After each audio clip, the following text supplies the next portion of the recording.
Hey guys what's up. तो स्वागत है आपका एक नए वीडियो में। यही डिफरेंस है अमेरिका में और इजराइल और रशिया जैसे देशों में। मतलब इनके लोगों का जो हार्ट है, लोग बोलते हैं कि देखो जियोपॉलिटिक्स में कोई फ्रेंडशिप नहीं होता है, लेकिन सोचो कि लोगों ने जो ये कमेंट किया है उनके दिमाग में तो ये जियोपॉलिटिक्स नहीं है। वो अपने दिल से कमेंट कर रहे हैं कि आज कल अगर इंडिया तेल लेना बंद भी कर देता है तो भी हम इंडिया से दोस्ती नहीं छोड़ेंगे। It takes a huge a big heart to make such comment and to think like that. तो रशियंस जो है ना काफ़ी भोले भाले होते हैं और इनके जियोपॉलिटिकल्स जो एक्सपर्ट्स होते हैं वो भी चलो जो डिसीजन लेते हैं, लेकिन ज़्यादा घुमा फिरा के उतना ये नहीं कि अमेरिका के हर चीज़ में जो है षड्यंत्र रचना है, ऐसा नहीं। जो है ब्लंट है, अगर ये लेना है तो वो वही करना है। खास करके इंडिया के साथ तो एक ट्रांसपेरेंसी और ऑनेस्टी की हिस्ट्री रही है रशिया में। और एक तरफ जब हम देखते हैं कि अमेरिका और चाइना एक ही कॉइन के दो साइड है, एक ही थाली के चट्टे बट्टे हैं। एक बोल रहा है कि क्या बोलते हैं वो, अगर इंडिया हमारे फ्रेंडशिप चाहते हैं तो इंडिया को ट्रेड डील करना पड़ेगा, रशियन तेल खरीदना बंद करना पड़ेगा। दूसरी ओर चाइना के बहुत सारे लोग जो है एक्सपर्ट्स बोल रहे हैं कि अगर इंडिया को चाइना से दोस्ती करना है तो अरुणाचल उनको देना पड़ेगा, मैकमोहन लाइन रीसेट रीड्रॉ करना पड़ेगा। कंडीशंस के साथ जो फ्रेंडशिप या फिर रिलेशनशिप आते हैं वो ऑब्वियसली जेन्युइन रिलेशनशिप होता नहीं है। और ऐसा नहीं है कि सिर्फ जियोपॉलिटिकल एक्सपर्ट और गवर्नमेंट लेवल पे ये बोला जा रहा है, उनके देश के लोग भी वही है। आज भी ये खुद को सुपीरियर, अमेरिकन सोसाइटी जो है खुद को सुपीरियर समझते हैं और चाइनीज सोसाइटी जो है वो एक्चुअली में बहुत जेलस होते हैं। और बहुत कोई बोलते हैं कि अरे चाइना तो बहुत आगे निकल चुका है, उसको फर्क नहीं पड़ता कि इंडिया क्या हो रहा है, इंडिया में क्या हो रहा है। इंडिया को तो वो कंपटीशन भी नहीं समझते हैं। जो ये बोल रहे हैं उनसे बड़ा ज़्यादा बेवकूफ़ दुनिया में और कोई नहीं है। मुझे पता है कि चाइनीज़ मीडिया में आए दिन आपको 3-4 जितने वीडियोस आपको चाइनीज़ मीडिया में मिलेगा इंडिया को लेके उतना और किसी भी देश में उतना चर्चा नहीं होता। ये मैं आपको गारंटी के साथ कह सकता हूँ। हर दिन जो है 3-4 वीडियोस चाइनीज़ मीडिया में आता रहता है इंडिया को लेके। तो वो लोग भी पाकिस्तान से कम नहीं है, इंडिया को लेके एक काइंड ऑफ ऑब्सेस्ड ही है। और लेकिन हमें अगर ट्रू फ्रेंडशिप देखना है जहाँ के सिर्फ जियोपॉलिटिकल एक्सपर्ट्स नहीं, लोगों से एक जो जेन्युइन रियल एक फ्रेंडशिप निकल के आती है, वो इजराइल और रशिया है, जिन्होंने हर सिचुएशन में इंडिया का साथ दिया है। तो आज का वीडियो और एक एग्जाम्पल है। और आप अगर जियोपॉलिटिकल एक्सपर्ट की जो डिस्कशन है, ये भी आपको पता चलेगा कि रशियन क्रूड ऑयल का जगह कभी भी अमेरिका या फिर सऊदी अरब नहीं ले सकता है। पर उन्होंने एक इंटरेस्टिंग हल भी कहा है कि किस तरीके से इंडिया यूरोप के सैंक्शन या फिर अमेरिकन सैंक्शन को भी बाईपास कर सकते हैं और at the same time Russian oil खरीद के उसका भी जो है पेट्रोलियम प्रोडक्ट्स बना के वो भी बेच सकते हैं।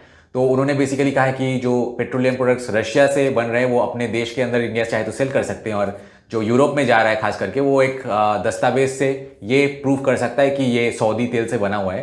खैर, उन्होंने वो एक ऐसे सिचुएशन में सोल्यूशन देने की कोशिश कर रहे हैं, इंडिया के लिए सोच रहा है इतना कुछ, खुद के बारे में नहीं सोच रहा है कि मतलब हाँ इंडिया ने हमसे अगर तेल नहीं खरीदा तो हम इंडिया पे ये करेंगे, इंडिया को हम वो करेंगे, इंडिया को हम सैंक्शन लगाएंगे, हम पाकिस्तान को ये बेचेंगे। ये नहीं कह रहे, उल्टा ये बोल रहे हैं कि अगर इंडिया तेल खरीदना बंद भी करता है, कमेंट सेक्शन में आपको मिलेगा वो चीज़। और ओवरऑल अगर डिस्कशन में देखें तो डिस्कशन में भी वो बोल रहे हैं कि किस तरीके से जो है इंडिया रशियन तेल खरीद के भी सैंक्शंस को बाईपास कर सकते हैं, डॉज कर सकते हैं। तो ये दिखाता है कि मतलब दूसरे देशों के लिए, दूसरे लोगों के लिए, अपनों के लिए जैसे कोई चिंता करता है, रशियन मीडिया और लोग भी जो है वैसे इंडियंस के लिए चिंता करते हैं। तो इन रशिया और इजराइल में भी काफ़ी मतलब कॉमनैलिटी है। अगर रशिया और इजराइल, एक विडंबना की बात यह है इंडिया के लिए, जो खराब बात यह है कि Russia and Israel are not on the same page and not collaborating with each other. अगर रशिया और इजराइल की बन जाए ना, पिछले वीडियो में जैसे मैंने कहा था कि अभी जापान भी यूएसए से छोड़ के ईस्ट की ओर देख रहे हैं, इंडिया की ओर देख रहे हैं। अगर इजराइल भी ये कर ले, यूएसए के ऊपर डिपेंडेंसी कमा के इंडियन कैंप में आ जाए, ब्रिक्स कैंप में आ जाए, तो बहुत मतलब इंडिया के लिए एक ह्यूज रिलीफ होगा। खैर, ये तो हम फिलहाल सोच ही है मेरा।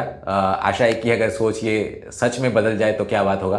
फिलहाल हम रशियन मीडिया से ये रिपोर्ट देख लेते हैं और फिर रशियन कमेंट्स, जो बिग हार्ट कमेंट्स हैं, वो भी हम देखेंगे। तो चलिए वीडियो शुरू करते हैं।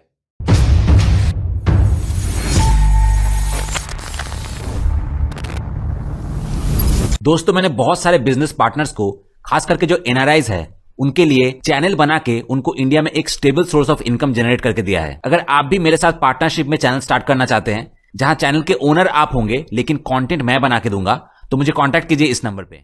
बाय द वे, मेरे पहले एसएमएस शॉर्ट फिल्म की हिंदी डब वर्जन आ चुकी है, अगर आप देखना चाहते हैं तो डिस्क्रिप्शन में आपको लिंक मिल जाएगा।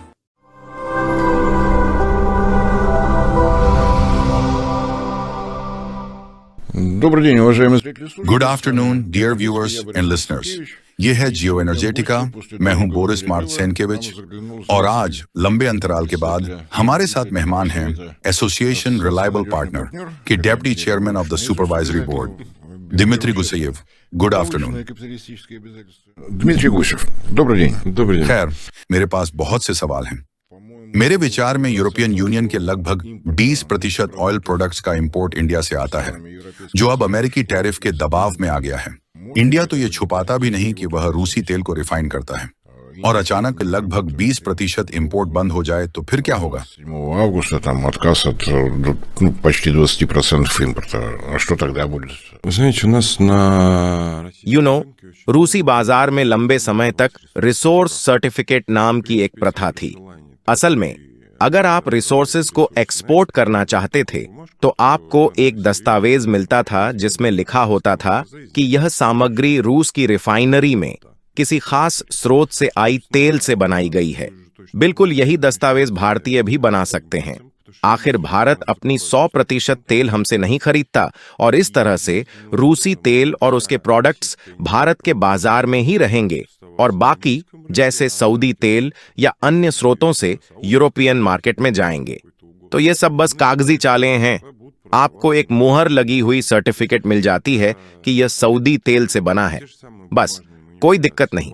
कठिन समय आ रहा है तो एक कागज और लिखना पड़ेगा, शायद 2 या 3 भी, शायद और भी। खैर, मुझे नहीं पता यूरोपियन बिजनेस प्रैक्टिसेस के हिसाब से यह कैसे होगा, क्योंकि वे तो इलेक्ट्रॉनिक दस्तावेज और डिजिटल सिग्नेचर का इस्तेमाल करते हैं। लेकिन मुझे लगता है कि फिर भी एक साफ सुथरा मुहर लगा हुआ पेपर मेल से पहुंच जाएगा। обороты электронная цифровая подпись, но я думаю, что четко по почте такой документ с гербовой печатью придет. जहां तक इंडियन प्रोग्रामरों का सवाल है, मुझे कोई चिंता नहीं है, वे यह काम संभाल लेंगे। Та истерика, которую нагоняли о том, что यह जो हंगामा किया गया कि भारत ट्रंप के आदेश पर तुरंत रूसी तेल छोड़ देगा, यह सब बढ़ा चढ़ाकर कहा गया था।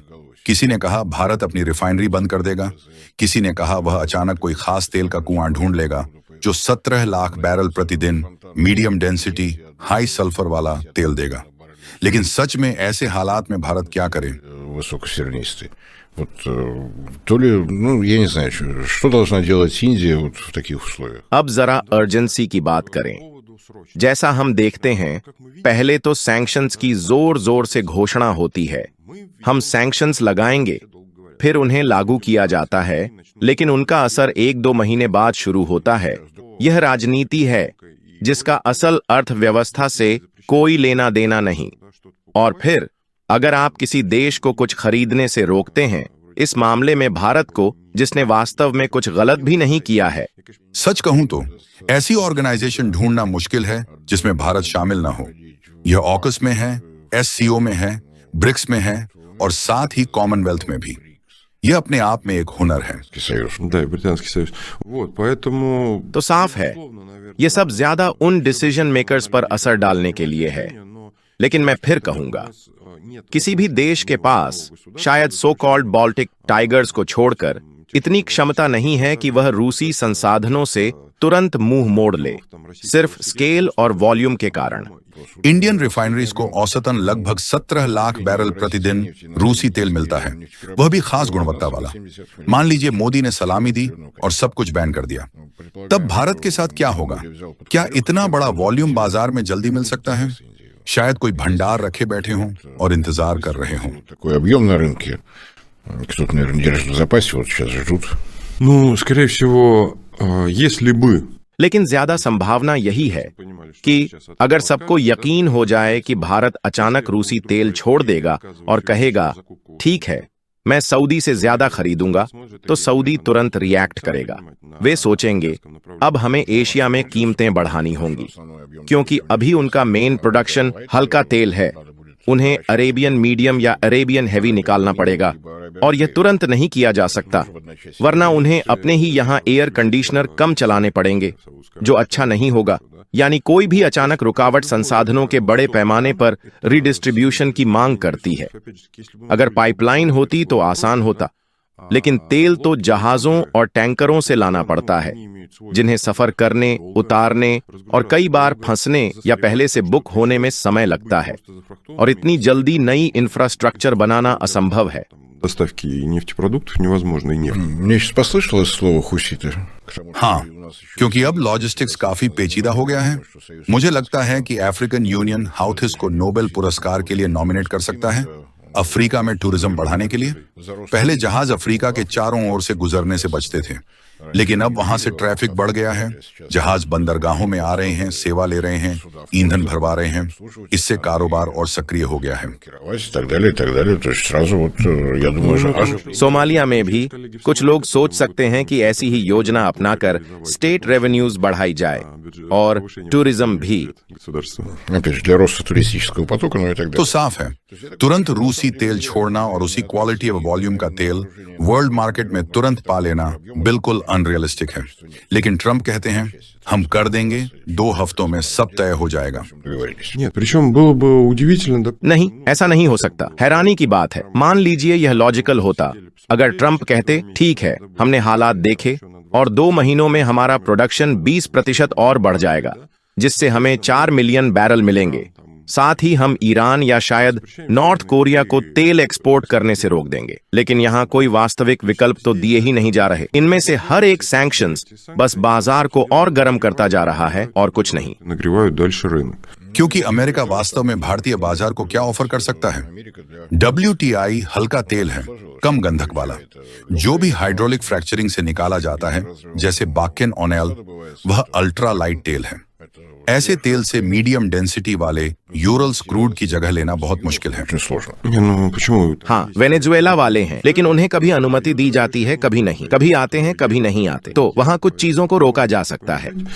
ट्रंप के साथ तो बहुत अनिश्चितता रहती है। डोनाल्ड ट्रंप का नारा drill baby drill. Sometime the baby is drilling not drilling, drilling not drilling. They don't drill. Baby करना ही नहीं चाहती हैं, वह ट्रंप की भी नहीं सुनती। Мадуро दूसरी तरफ मादुरो के लिए जारी अरेस्ट वारंट यह दिखाता है कि निकट भविष्य में वे ज्यादा भारी तेल उत्पादन करने का कोई इरादा नहीं रखते। нефть.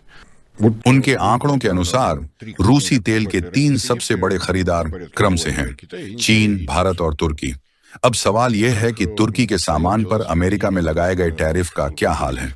वे पहले ही बढ़ा दिए गए हैं। Товаров в Соединенные Штаты их уже повысили. लेकिन इसके बारे में ज्यादा सुनाई नहीं दिया। अजीब है। और चीन पर जो टैरिफ बढ़ाने थे, क्या वो हो गए? नहीं, उन्हें फिर से 90 दिन के लिए टाल दिया गया, सहमति के नाम पर। तो नतीजा यह है कि भारत पर ही सारा बोझ डाल दिया गया। हो सकता है कि अमेरिका और भारत के बीच बहुत सी और भी ऐसी विरोधाभास हों जिनके बारे में हमें पता ही नहीं है। दिमित्री, एक बार फिर हम सब कुछ चर्चा नहीं कर पाए जो करना चाहते थे। मेरा मानना है कि हम अपनी मुलाकातें आगे भी जारी रखेंगे। बात करने के लिए बहुत सी बातें बाकी हैं। आप सभी का ध्यान देने के लिए बहुत बहुत धन्यवाद। हमारे वीडियो को अपने सोशल नेटवर्क्स पर शेयर और सब्सक्राइब करना न भूलें। ऐसा करके आप इस प्रोजेक्ट की मदद भी करते हैं। All the best to everyone.